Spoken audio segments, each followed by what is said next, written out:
tried to kill me? I'm not going back down there. What the hell? You okay? This is real. Trust me.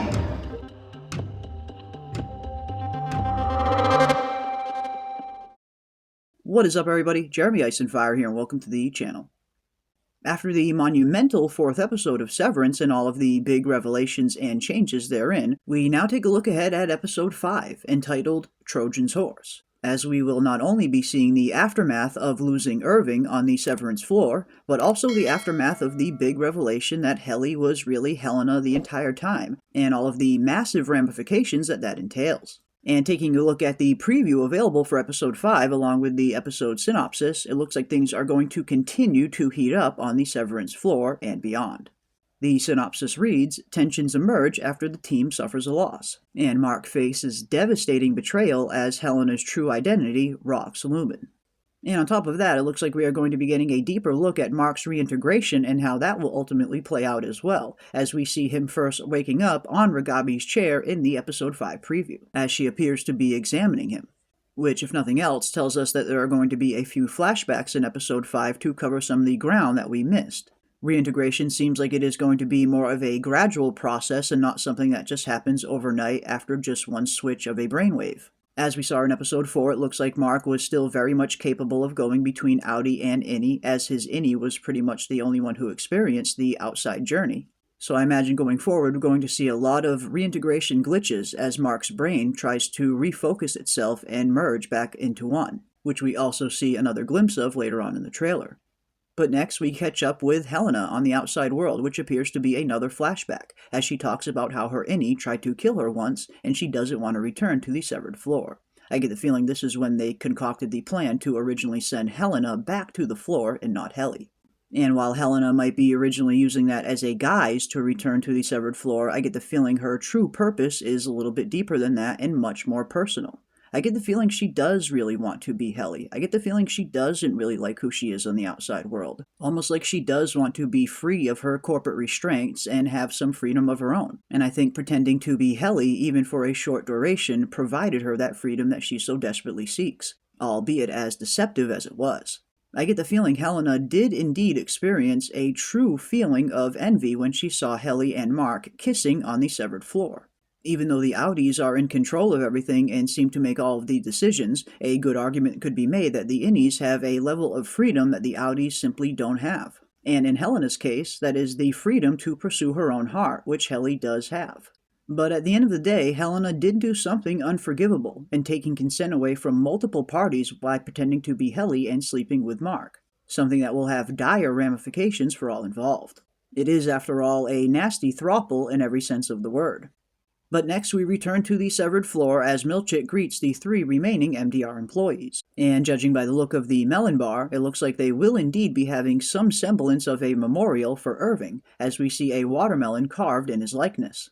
And I must say, it is going to be very sad not to see Irving on the severed floor with the rest of the MDR employees. And if nothing else, I'm looking forward to seeing how the dynamic will play out on the floor itself, and will they eventually even go as far as getting a new employee to replace him, as I imagine they certainly will have to at some point. After all, it seems like MDR is not going to be operating at full capacity unless they have 4 employees, which we see the 4 repeated over and over again. 4 employees, 4 tempers, and I get the feeling there are even 4 board members, each of which represent a different temper, as we have already met the board member of Frolic. And I also get the feeling that the rest of our MDR employees are also going to have to tame one of their own tempers as well. With Irving taming the temper of Woe, that leaves 3 remaining tempers for the 3 remaining MDR employees, with Dread, Frolic, and Malice still in place. And I get the feeling it'll be up to Mark, Helly, and Dylan to tame the remaining 3 tempers. And while I am sad to see any Irving go, I know this is not going to be the end of his character on Severance at all. There is still a ton to be discovered about Irving's outie, which I do think we will see a little bit more of in this season. But next, we see a very interesting scene of what appears to be Helly stumbling upon one of Irving's drawings, his drawing of the mysterious elevator that he was trying to find. And while unfortunately Irving is no longer there himself to pursue this lead, I get the feeling that Mark and Helly will pick up where he left off, and they will eventually locate the hallway and the elevator, and who knows, maybe even Miss Casey at the same time, as we know that she is most likely on the testing room floor where that elevator leads. And who knows, perhaps any Irving even left that drawing somewhere knowing that it would be found by Mark and Helly at some point. But next, it looks like Mark is going to continue his path of reintegration, as it appears he starts to have trouble distinguishing innie from outie memories, as it appears his brain keeps glitching back and forth. We see Mark standing in the Severance room kitchen as he looks over at Helly and appears to be swapping back and forth between two different versions of her, most likely two different memories of her from two different times merging into one, followed by a little bit of dialogue of Helly telling Mark that this is real and to trust her. It appears that Mark is going to start having a tough time differentiating severed memories from the real world, begging the question just how well did his reintegration work, and will we potentially see unforeseen consequences of the reintegration process? After all, we did hear Ragabi say in Season 1 that Petey unfortunately ended up dying due to his reintegration because he did not follow her post-op procedure, and hopefully Mark does not go down a similar path. Especially as it seems that he is even going to start having visions of Miss Casey as well, as she seemingly appears before him in the MDR hallway. And judging by his emotional response, it looks like this could potentially even be outie Mark seeing Miss Casey for the first time, which I imagine will most likely be a very startling revelation for him, after going so long believing that his wife had tragically died in a car accident, only to find out that she may have been locked on this severed floor the entire time, essentially being forced into indentured servitude. It is going to be quite a mixed bag of emotions that he's going to be feeling. And then, of course, there are the ramifications of any Mark's feelings for Helly and how that will ultimately play out. If Mark continues to reintegrate back into one person, just what exactly will that end result look like? After all, his innie and his outie were in love with two totally different people, which unfortunately could mean that one of these loves could eventually die out, or he will at the very least be forced to choose between one or the other. And then, of course, there is Helly's feelings for Mark, and the betrayal that she suffered at the hands of Helena.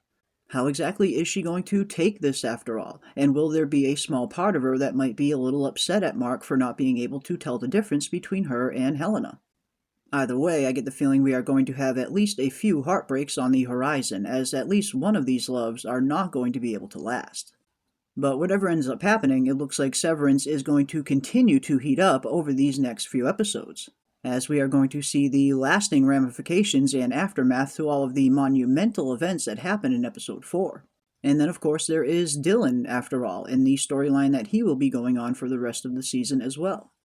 After all, Lumon has come up with the ultimate perk for Dylan in dangling his outie's family in front of him in hopes of keeping him in line and keeping him a model employee. So I get the feeling we are going to continue to see Lumon apply that mental manipulation on Dylan, to the point where it ends up causing some friction between him and the other MDR employees and a question of loyalty. After all, if Dylan is put in the position where he is going to have to choose between his friends and coworkers and his outie's family, that is going to be a very tough decision for him, to say the least. But overall, I am very excited to see where the rest of Severance Season 2 is going to take us. After all, we've only had 4 episodes so far, and it already seems like so much has happened. The pacing has definitely picked up a ton between Season 1 and 2, but not too fast that we can't keep up with what's going on. It has been perfect up until this point, and if this much has happened in only 4 episodes, I can only imagine what lies ahead of us with the final 6. But that is going to do it today for our Episode 5 trailer breakdown for Trojan's Horse. And definitely leave your thoughts and predictions for Episode 5 down below. How exactly do you think the aftermath is going to play out of losing Irving and the revelation of Helena's betrayal? And if you enjoyed this video, don't forget to leave a like on your way out and consider subscribing to stay up to date on all of our upcoming Severance content. And until next time, keep those tinfoil hats on, folks, and I will see you on the next one. Together again.